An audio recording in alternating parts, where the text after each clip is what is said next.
Hello everyone, my name is Angus Ross and today I'm going to be talking to Ben Somasagram, who Ben is involved in holiday rentals within Bath and I'm involved in lettings and building management here in the city.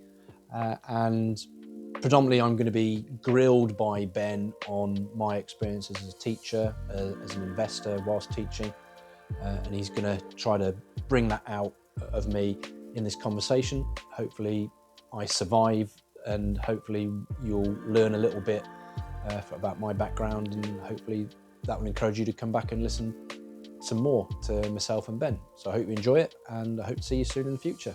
Bye-bye. Here we are. Here we are, Angus. How many years since we first met? More than a year. It's at least 1 year now, isn't it, Ben? Yeah. And that was, what a meeting that was.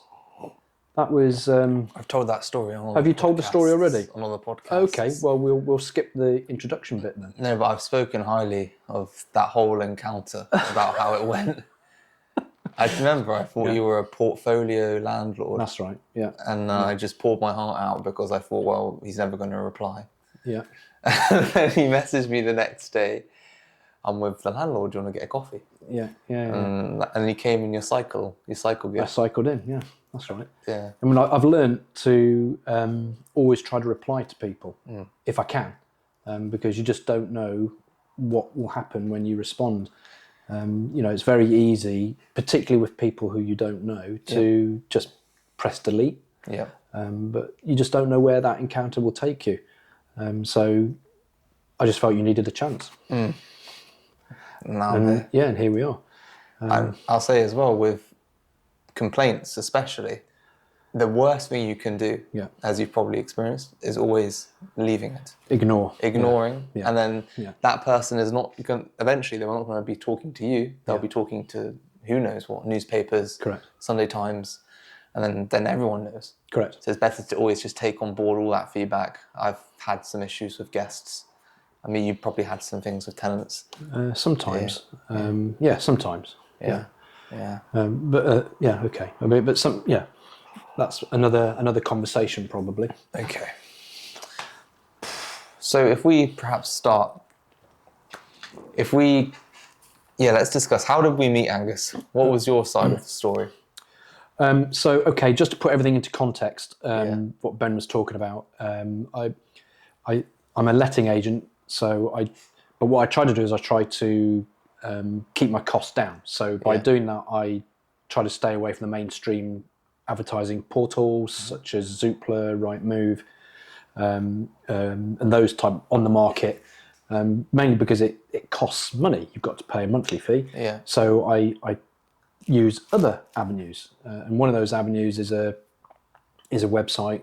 Can I say the name? Am I allowed to say the name? Called Open Rent, which is... Oh, so it all ties back. So Open Rent, I use Open Rent, but Open Rent is a very, very good portal for advertising properties on if you're an owner of a property and you don't want to go down the mainstream route, i.e. letting agent like me. So I found it very, very effective. But what Ben was talking about there was, because I used to use Open Rent on a regular basis, which you're not meant to do as a letting agent, by the way. Okay, that's naughty. Just put that into the conversation as well. So I was being very naughty. Yeah. What it does is it keeps a record of all the properties that you've advertised. So when Ben was looking and he said he thought I was some multi-billionaire landlord 100 plus listings. Yes, it's because I've been using it to advertise my business. Yeah. And so hence I would, not frequently, but I would get people contacting me for various different things related to property because they thought I was a very wealthy owner. Yeah. So that puts everything into context. I've since stopped using Open Rent, just so we know that. Yeah. But I could recommend Open Rent. It's very, very good. And there's another portal you can use as well, which I won't say, but you can use it. It's brilliant for renting out as well, just to keep your costs down. Yeah. And letting agents are allowed to use that one. Yeah. So that's how I met Ben. But what I was really impressed with Ben was when I was contacted from other people, they were very not brusque, but very sort of business-like and very sort of demanding, whereas you weren't like that at all. You were a much softer approach in. And I thought, oh, okay, so that was the only reason why I met you, because your email was much softer, and I could clearly see you taking the time to explain what it was that you were proposing in terms of I never knew that. Talking. Right. And that was the only reason why I sat down with you. Because I did write, and not even what I was proposing, but I gave a bit of backstory about myself. But I think, honestly, Angus, you're very like personal with your relationships. Like you know, you're very trusting of people, and you give them a chance. Yeah. So the majority of people, even if I wrote that, I don't think would have responded. Okay. It was just, you took that chance with me, and obviously it both worked out. I mean, people have said that to me before. They said I'm very trustworthy. So that's a good thing and a bad thing. Yeah. There's always pros and cons. The good thing is if you meet the right person, it works beautifully. Yeah. But it can go against you, because sometimes I have been caught out by people, and so it's a difficult seesaw balancing, because you need to trust somebody, because that's the only way that relationship is going to develop. Yeah. But at the same time, you've also got to think, right, is this going to work? Is this person? What's this person?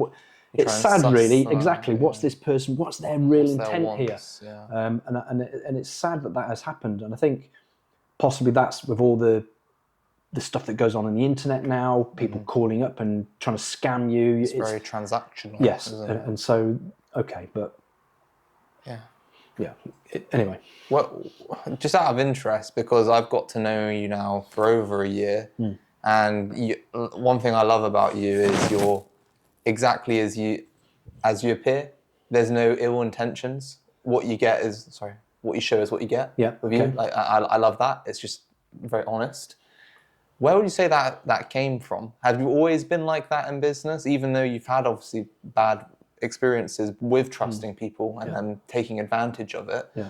Where would you say that approach to bridge business first came from? Just purely out of my interest. Okay, that's an interesting question. Yeah. Well, I mean, as Ben knows, my background hasn't been in business, hasn't been in property, hasn't been in any of those things. Yeah. My previous life from leaving school was to go and basically train as a PE teacher. I mean, I've left little bits out from other things that I did before that, but the main thrust of what I've done is being involved in physical education. And that's what I trained in, and that's what I moved into, and that's what I did. So I think for me, I always had this desire to want to help people, and I think that's really comes through when I was teaching. I just wanted to help people. Partly, I think, because I always struggled at school. I found school a real challenge. I really struggled at school. And I thought there has to be a way where I can take that experience of my struggle in education and take that into education, and hopefully that will help somebody. So if I can help one person, then that would be great. And hopefully I've managed to do that. And I've been very lucky, because in Bath is a beautiful city, but not just that, it's a very small city. And because it's a small city, you get to meet people, and you see the same people on a regular basis, which I did tell you about when you first came into Bath. The neighbours. you've got to be careful. Not careful is the wrong word. If you your build, reputation, isn't it? Yes, if you build friendships with people in the city, then they will look after you. And if they can't help you, they will probably know someone who can. Because what tends to happen in Bath is people do leave the city from the schools, but they do tend to gravitate back. So what you'll find is people that have educated themselves, have been in school in Bath, tend to live in the city. So they know people from their own school connections. So what you say to one person could actually end up being relayed back three, four, 5, 6, 7 people. And so when they talk about Angus Ross, it could end up being, that story can end up 5 people down the line. Really have to think ahead. So you've got to think ahead about, and it does work, and that does happen in Bath. And that's something I really appreciated from you sort of taking me under your wing when I started this business. In a way, you kind of did. And you were always giving me these bits of advice. I remember, like these nuggets, like, Ben, you have to be honest. Yeah. Like, people will always come out. Yeah. Just be honest, say as it is, and your relationships with people is what's eventually going to grow your business. Absolutely, and it does work like that. I mean, I used to make one or two mistakes as a PE teacher. I'll never forget my head of department. I made one catastrophic error. Yeah. That's another story maybe of my teaching failures, which were not many, but there were a few. And I'll never forget it. He sat me down. A guy called Peter McKissick, who was phenomenal man. Who, anyway, that's another story as well. But he was brilliant. But he sat me down. And he said, "Angus, you've made a mistake. So you now need to call up all the parents of the children involved, and you need to tell them you've made a mistake." And I went, "Oh God!" It was like, I was a young man. Yeah, I know what you mean. Sweating, and I did. I had to call them all up and say, "I've done this. I've made a mistake. I'm very sorry." And out of those conversations with parents, I think out of every single phone call, I think bar one, everybody said, "No problem, forget about it." Yeah. And they said, "We respect you calling us." Yeah. You did the hard thing. Yeah. And so I've taken that into business actually. Yeah. If you make a mistake, make a wrong transaction or an error, or you book in a wrong contractor or whatever it is, tell them. Tell them straight away. I've made a mistake. I don't know why it's happened, but it has happened. This is where we're at. It's my fault. And 9 times out of 10, not everyone, but most people go, "Okay, right, let's try and solve it." They start working with you. And then they start working with you. Yeah. And if you've made a mistake, maybe it's going to cost you money. Maybe say, "Look, I'm going to have to pay for that," and pay for it, and foot the bill because you made the mistake. Yeah. And again, what I found is I have done that with a few owners, and they're still working with me because they know that I've got their intentions at heart, and if an error happens, they know I'll tell them. Yeah. I don't know if maybe that answers the question in a long roundabout way. It does. And I'd say in today's society, as we get more and more digitalized, cashless society, crypto and other conversations, just the commodity of a human relationship is only going to get more valuable. Yeah.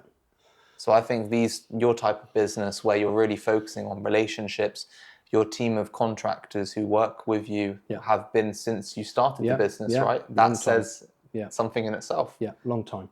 Tradies typically don't stick around. Yeah, long time. That shows how much they trust you. Yeah. And obviously you've built up a very strong relationship. I know you've helped me with my B&B business with your relationships with contractors several times. Because you need people who one trust you. And one of the reasons that they trust you is they know, I know it sounds crazy, but they know they're going to get paid. Main thing. And they know they're going to get paid on time. I mean, when I first started out in the business, I would pay people from my own salary. I would just pay them because I knew that if I had a water leak with a plumber, I knew I needed that guy to go and help me. And if he's not on board, he won't help me.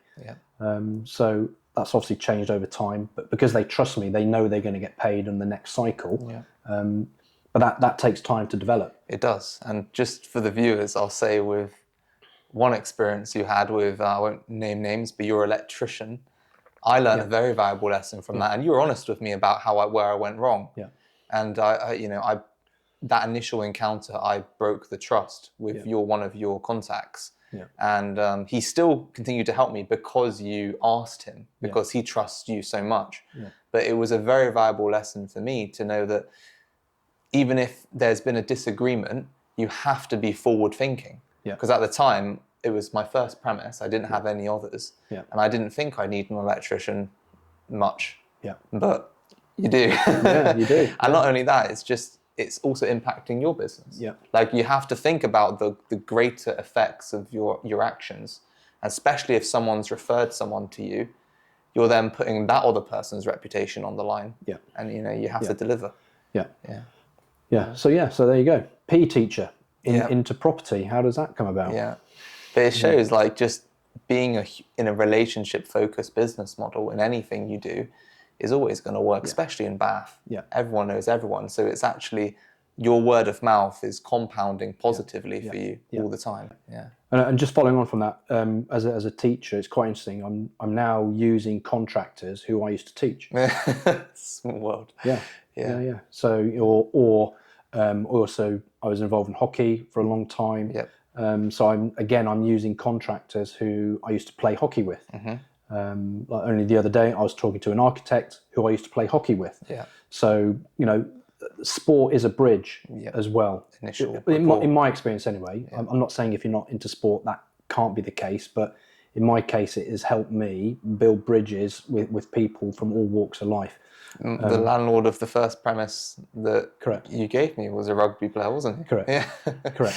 Yeah. So rugby in Bath is a very good example. Rugby is a very strong magnetic pull for people, and you have to respect that.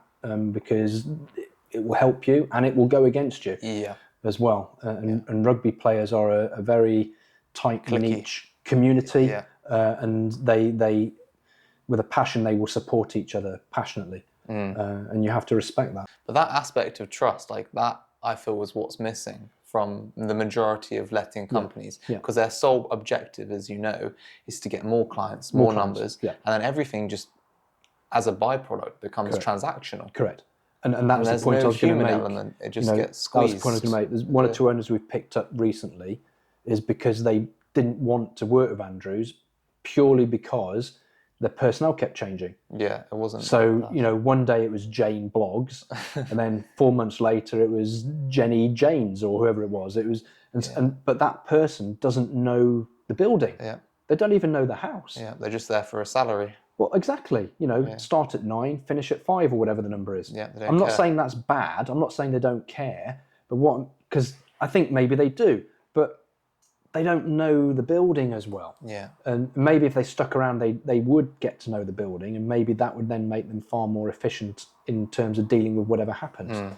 But that's the thing that has frustrated some owners because the personnel change, and so they don't know what's going on. Yeah. And like if you have someone managing your, in Bath, right, more than 100,000, usually £500,000 asset. Yeah. You want someone who knows what they're talking about. Exactly. And actually knows it like the back of their own hand. Yes.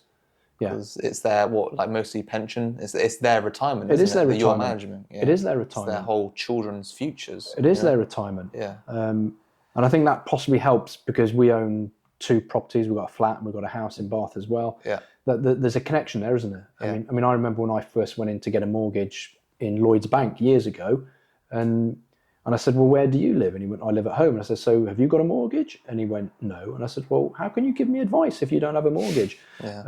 And that's does that make sense? Yeah, you can see it from the owner's perspective because you've got an asset in Bath that you're letting out. Correct. So when something happens, you're thinking, oh, how would I feel if that was me? Yeah. And so that helps as well. I don't know. It's tough. Yeah. It's a tough business. It's a tough business. It's getting harder. It's definitely getting harder. We're going through a tough time at the moment, I think. Yeah. Do you think there'll be a light at the end of the tunnel, or is? I really hope so. I hope so. Rents are going higher. It's getting tougher. The new bill was proposed. The new builds. New proposed bill, isn't it? Oh, the new reform bill coming from the government with our friend Michael Gove. Who knows what's going to happen with that really? Although they've outlined all the points that they want to cover, we still don't know which out of those points they're going to retain and which ones they're going to not keep. Yeah. But we've got a we've got a training program to listen to.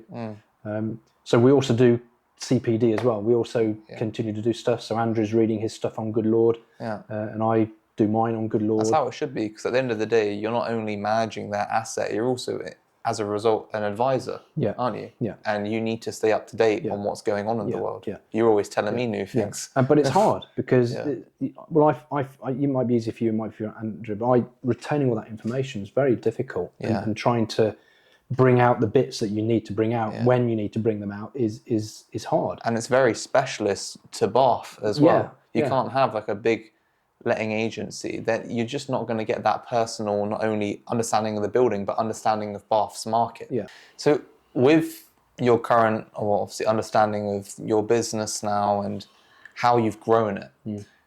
Where would you say you want it to go in Bath? Like, what's your plans with Bath lettings?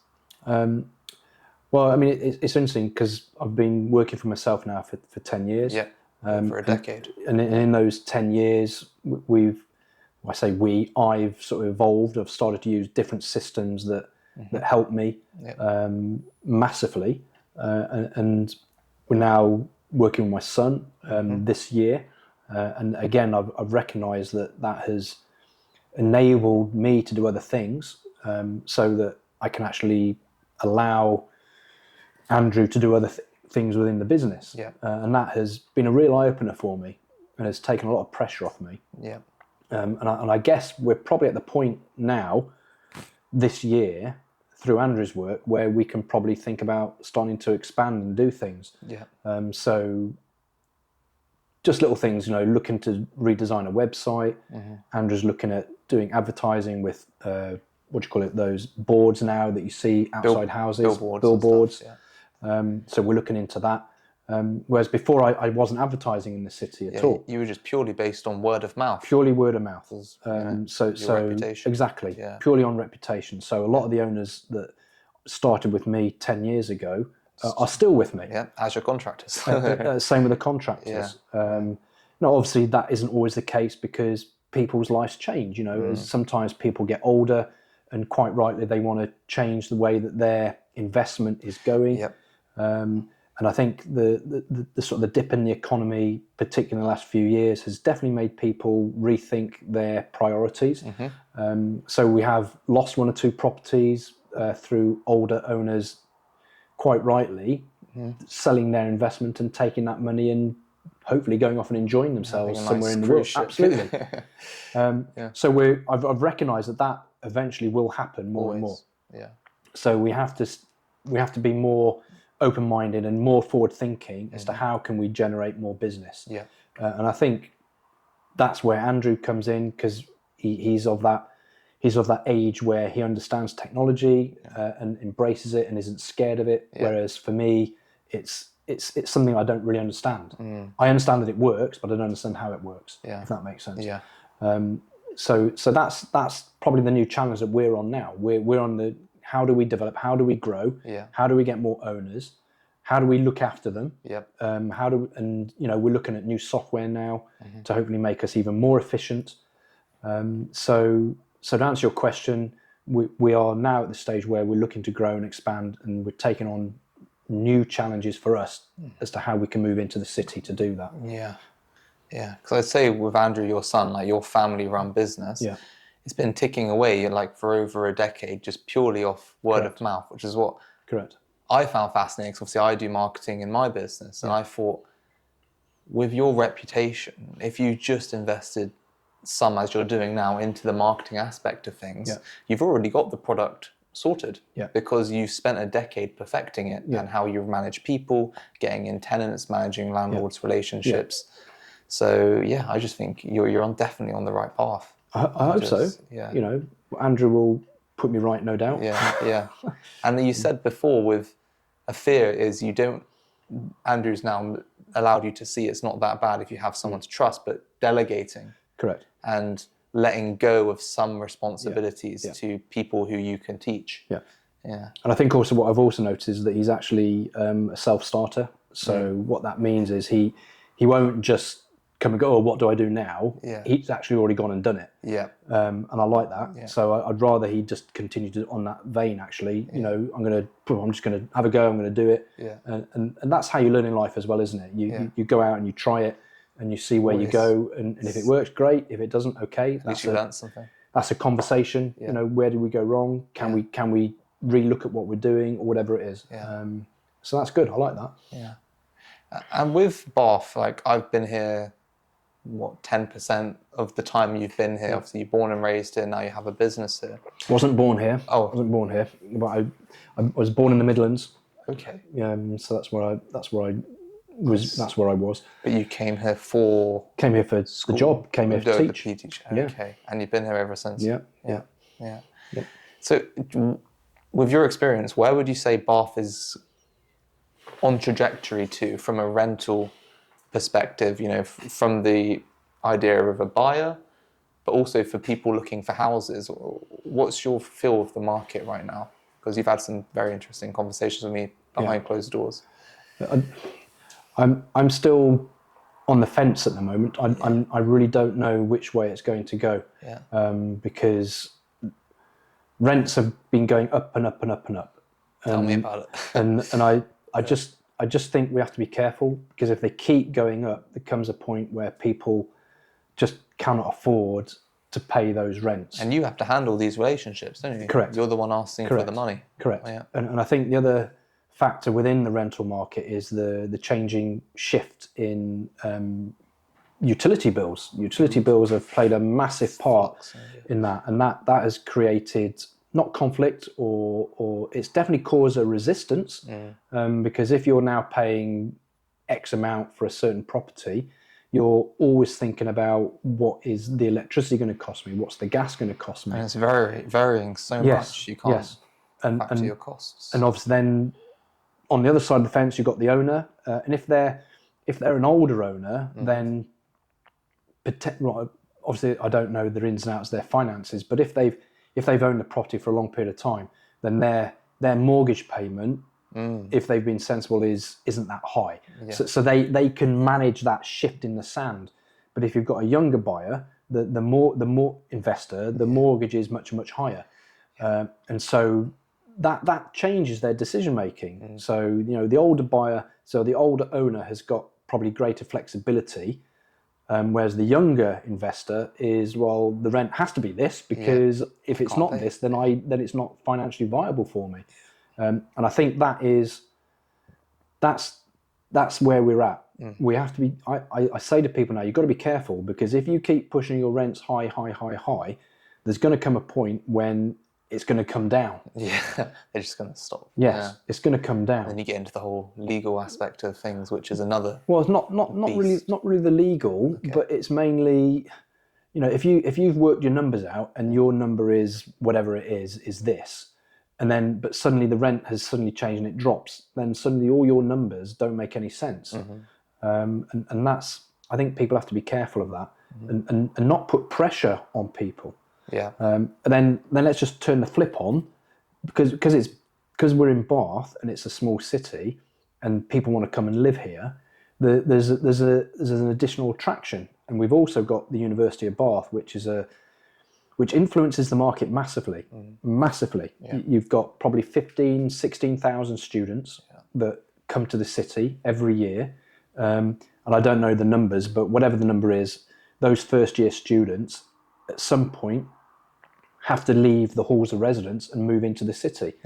So again, that takes pressure off owners and letting agents, because you've suddenly got this massive influx of people that are trying to find somewhere to live. And so that gives us confidence to say, well, if you want to live here, you've got to pay X. And that is sometimes the take with some owners. If they want to live here, they're going to have to pay.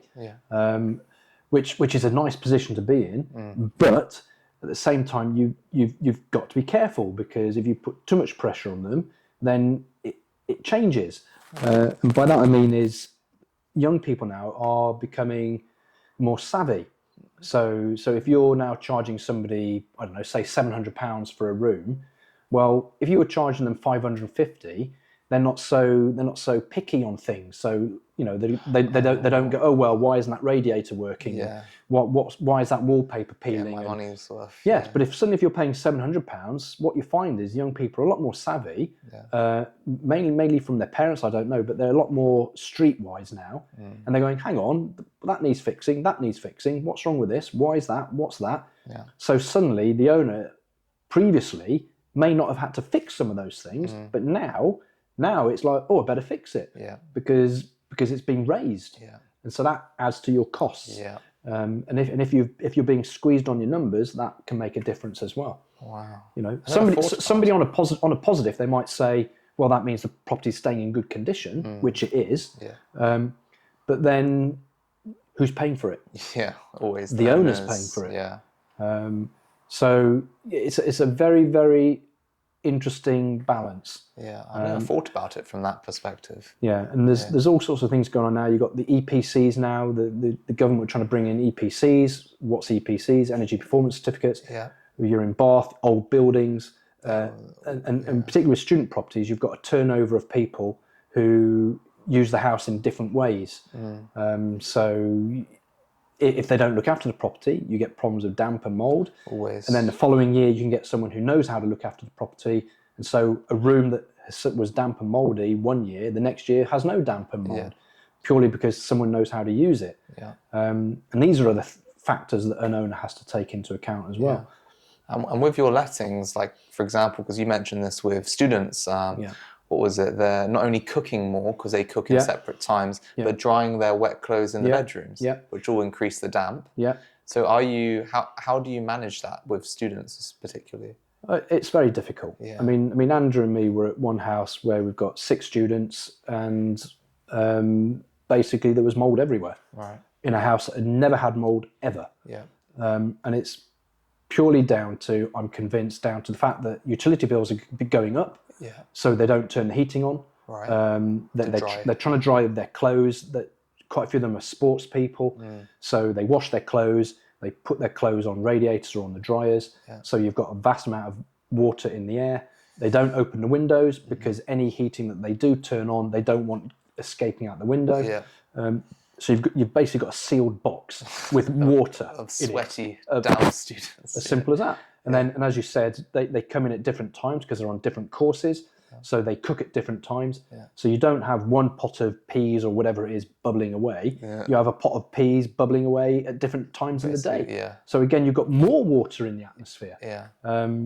And so, I mean, with that house, it was a shock. And, Andrew and me, we actually physically went in and cleaned it ourselves. You said you had to get it done. We had to get it cleaned because it would damage the property. So we said, right, we're going in, we're going to do it. And we cleaned it.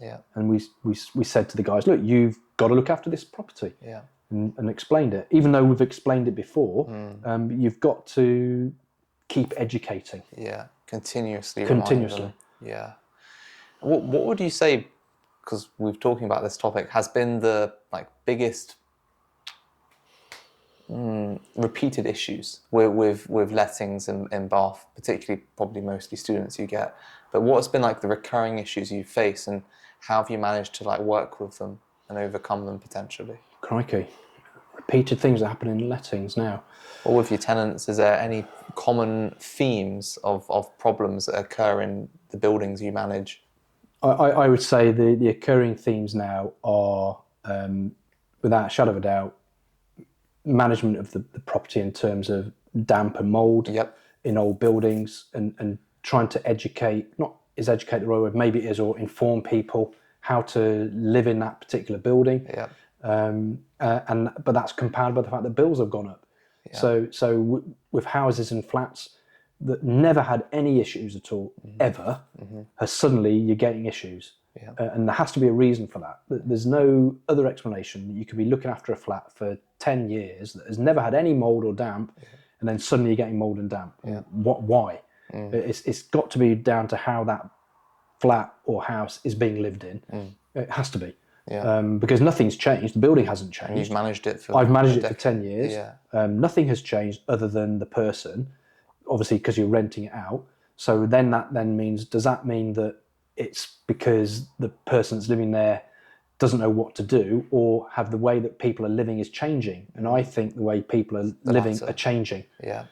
Because they're constantly looking at the bills and working out how to pay for things. To maximise. How to save money. And if you keep pushing the rents up and up and up and up, that will have an impact on how someone lives in your property. I'm convinced of it. Wow. Such another side of the story to consider with owners, especially owners listening. I've never really thought about it like that. And maybe that could be a caveat to just increasing your monetary gain. Could potentially cost them a lot more. It could do. In the long run. Yeah, it could do. With the repair costs. And particularly in listed buildings, there's not much an owner can actually do to improve that property. Because you're restricted by listed building consents and planning consents from the council. I mean, there are certain things you can do, but they're very, very expensive. I mean, you can get double glazed windows in 5,000 a pop. But it's very, very expensive.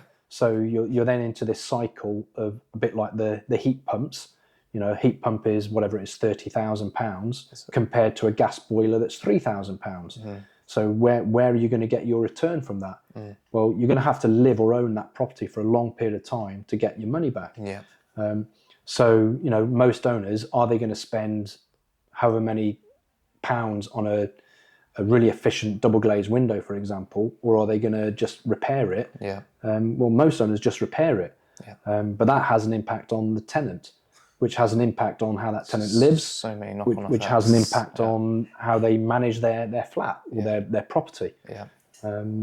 So it's very tricky, and I mean, maybe this is another conversation, but I just wish that somebody somewhere would actually look at the issues of making properties energy efficient and look at it in a more long-term view, not just short-term, but 30, 40, 50, 60, 70, 80, 100 years down the road. Is it going to last? I mean, in this old city, why did they have wood windows? It's because that was the only material available.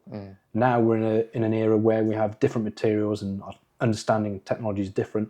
Well, why can't we incorporate that skill set, that knowledge, that expertise into, yes, preserving the aesthetic look of the building, but why can't we bring those skills into making the building more livable and more pleasant for people to live in? And affordably. And affordable. Yeah. If I was an owner and I knew that I could put double glazing windows into my house, into a listed building, I would do it.